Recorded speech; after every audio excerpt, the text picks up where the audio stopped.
So far, we've looked at Scotus's contribution to philosophy of religion and metaphysics mostly. We looked at Scotus's argument for the existence of God. We looked for his contribution to the discussion over the problem of universals and the problem of individuation of material substances. We saw him interject in the debate about the plurality or unicity of substantial forms. And last time we looked at his account of divine and human freedom. The last topic that I want to cover from Scotus is to bring together various elements of his ethics.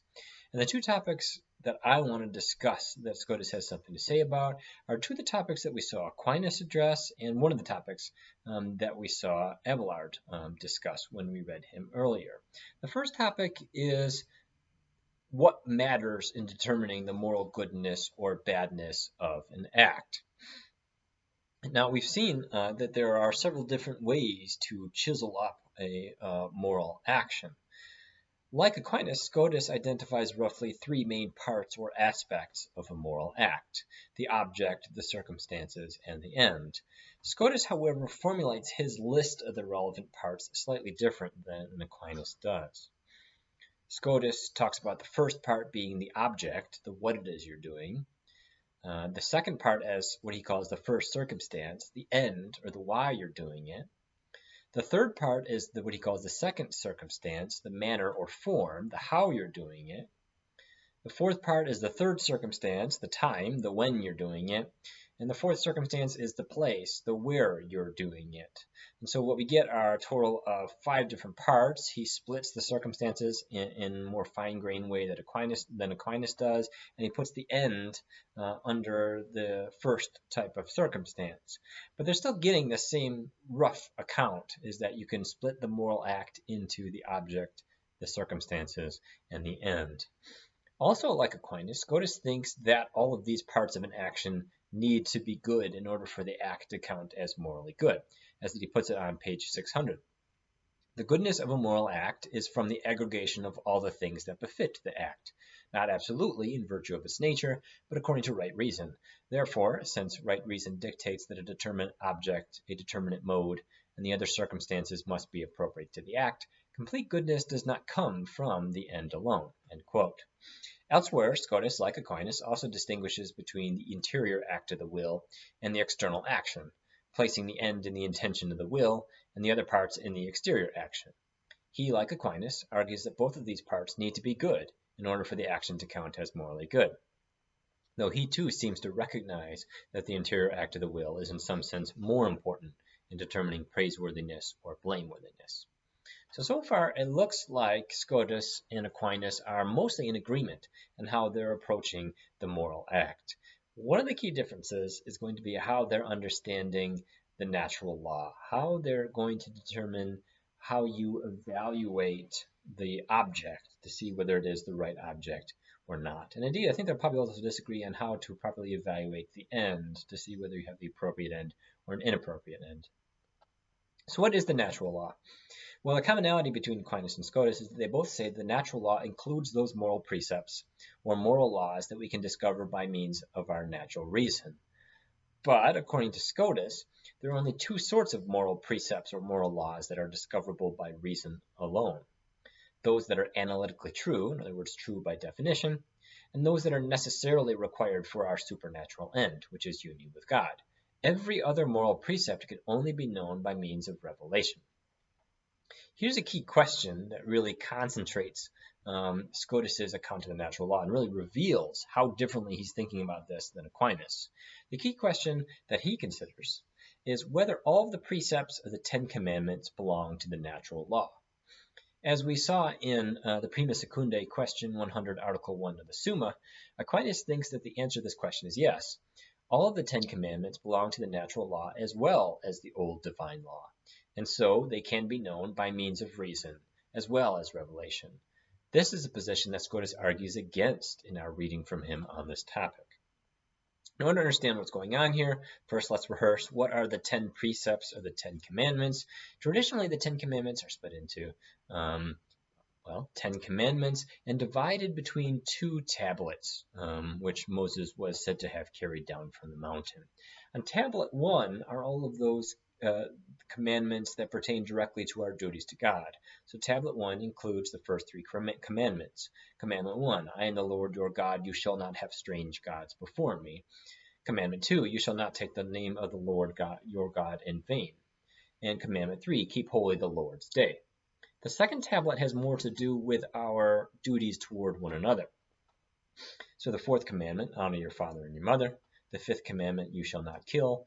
The sixth commandment, you shall not commit adultery. Seventh commandment, you shall not steal. Eighth commandment, you shall not bear false witness against your neighbor. And ninth commandment is you shall not covet your neighbor's wife. And the 10th commandment, you shall not covet your neighbor's goods.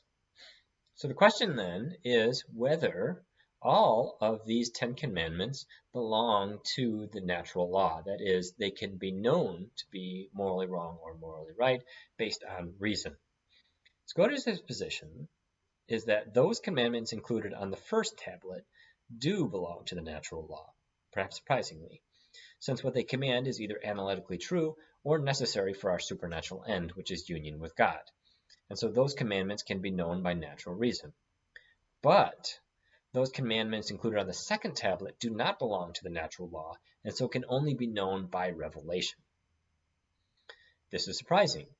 This is running straight contrary to what Aquinas says. He thinks that reason can also determine for us that things like killing are wrong, and stealing wrong, adultery are wrong. Scotus thinks the only way that you can know whether those things are wrong and right is by revelation. This is a bold sort of claim. But why does Scotus hold this position? Why does he think that they can't be known with certainty by means of reason? Here's his argument. Premise 1. God cannot dispense with what belongs to the natural law, because this is the way he's understanding the natural law. It's analytically true or required for your supernatural end. If God did dispense with what belongs to the natural law, he'd be willing contrary to reason, making him unreasonable or irrational, which God cannot be. Premise 2 says that God cannot dispense with any of the commandments included in the first tablet, since these pertain to God and follow necessarily from a proper understanding of who and what God is. That God could will that you have other gods beside him is not just wrong, Scotus thinks, but like a logical contradiction, and so God cannot will it. Third premise. God can, however, dispense with any of the commandments included in the second tablet. So the second tablet, once again, are all those that pertain to our duties to one another. What does it mean to dispense with any of the commandments? It means that they can, in certain circumstances, be regarded, right, as flipped. In other words, something that is prohibited by one of the commandments can, in some cases, be made morally good, or maybe the other way around. Now, why does Scotus think that God can dispense with any of the commandments included in the second tablet? His answer is, the reason why we know that God can dispense is because he has dispensed. Here is where Scotus makes several references to points in Scripture in which God has overturned, in a way, or held or dispensed one of the commandments, making something that was, or maybe ordinarily is wrong, to be morally good and obligatory. So, for example, Scotus cites the case in which God commanded Abraham to kill his son and the Israelites to steal from the Egyptians. And from the book Hosea, to someone, actually don't know what the reference is here, to make children out of fornication. So it looks like at least 3 of them, that thou shalt not kill, thou shalt not steal, and thou shalt not commit adultery, are overturned in some particular cases by God. And so as a result, those commandments included in the first tablet belong to the natural law, whereas the commandments on the second tablet do not, because they can be dispensed or overturned, whereas nothing in the natural law can, because it can be known solely by reason. In order to overturn them, God would have to be acting irrationally. He can't be irrational, and so therefore those commandments on the second tablet can't be known by reason. We can only know whether stealing is morally wrong or morally right based on what God tells us through revelation. That is his considered position. But wait a second, you might say. Can't we determine that killing and stealing and the like are morally wrong simply by reasoning properly about what is naturally good for human beings? By reasoning properly about what is conducive to natural happiness? The sort of happiness achievable in this life? The sort of happiness that Aristotle discusses in his works? This is what Aquinas is going to say in reply. Wait a second, you can use your reason to determine that these things are contrary to natural happiness. They will undermine your well-being. What Scotus appears to be denying here is that morality has anything to do with natural goods or natural ends or natural happiness. Scotus thinks that in some cases it is morally good to act contrary to natural goods, or the natural end of human beings, and your own natural flourishing. And in some cases it is morally bad to act for the sake of natural goods, or the natural end of human beings, or your own natural flourishing. Well, what makes an action good or bad then, if it isn't about whether it contributes to our flourishing? According to Scotus, moral goodness and moral badness seem to be determined principally by God's will, by what he commands. Whether some action is morally good or morally bad seems to depend entirely on whether God has willed it to be so. And so if God wills that killing another person in this particular case is morally good, then it is, by that very fact, morally good. In this way, Scotus appears to be committed to a kind of divine command theory, according to which morality is entirely determined by the arbitrary will of God. Importantly, this is strongly opposed to the eudaimonic or happiness-based ethical theories of Aristotle and Aquinas. According to divine command theory, God does not will certain actions because they are good. On the other hand, certain actions are morally good because God wills them. Why he wills certain actions to be morally good and others morally bad is completely and in principle inaccessible to us. Indeed, God cannot in principle have any reasons for his decisions about what is morally wrong or morally right. For if he were acting on reasons, then those decisions would not be entirely up to his will, but would be determined at least in part by, and so constrained by, his intellect. This is a radical sort of view, and it isn't perfectly clear to me that Scotus is committed to divine command theory in its strongest form, since he does think that God cannot will against any of the first three commandments. However, many of the things that we have seen Scotus say in the last few lectures seem to indicate that he is committed to at least some version of this sort of view, that is, some version of divine command theory. We saw this earlier. In order to preserve divine freedom, Scotus says that nothing is morally good or morally bad prior to God's willing it. His intellect can't constrain him because there are no facts about what is good or bad that the intellect could present to the will. Here, too, what we're finding is that God can dispense with various moral prohibitions because his will, what he commands, is precisely what makes something morally good or morally bad. So if he overturns it, then it becomes morally good. And what that shows is that the only reason why it was prohibited in the first place is because he commanded it, because he willed it. And so if he wills or commands differently, then what's morally wrong or morally right will turn out to be very different. And so what we're finding in Scotus here is a radical departure from the sort of ethical theory that Aristotle and Aquinas had.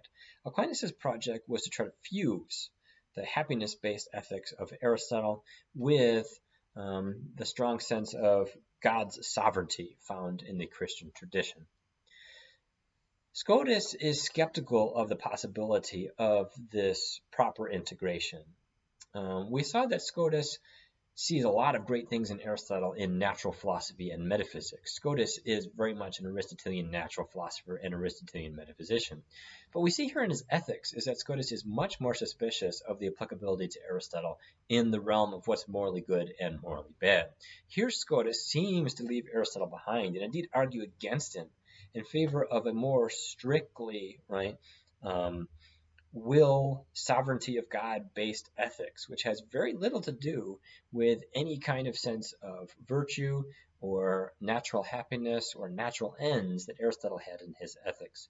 Scotus seems to be distancing himself from this larger ethical theory that Aquinas tried so hard to integrate. And what this shows is that even within the medieval period, some really key figures were not convinced that Aquinas' project of integrating Aristotle and Christianity was successful. Here we have a towering mind like Scotus's who thinks that in the realm of metaphysics and natural philosophy, sure, we can do that. But in the realm of ethics, we have to leave Aristotle behind. We have to look solely, almost entirely, in the realm of revelation to be able to learn what's morally wrong and morally right. And this is maybe the first really significant sign that the scholastic project of trying to fuse or integrate Greek philosophy and revelation within the Christian tradition. It's a sign that that fusion or integration of those two sources is starting to break down. And as we'll see in our next lecture, and indeed our last lecture, Occam is going to push this even further in various other elements, not just in ethics, but also in natural philosophy, in logic, in metaphysics. Occam is going to do more work to try to tear down this project of synthesis that Aquinas and some others were so interested in pursuing. And so if sort of the climb of scholastic philosophy sort of is at its apex around Aquinas, maybe in some sense Scotus, we're seeing it towards the end here, towards the end of medieval period, it's sort of wane. The project of integration into synthesis is starting to break down. And so the project of medieval philosophy now is not one of construction, but deconstruction. And we'll see that more than any other figure when we look at Occam next.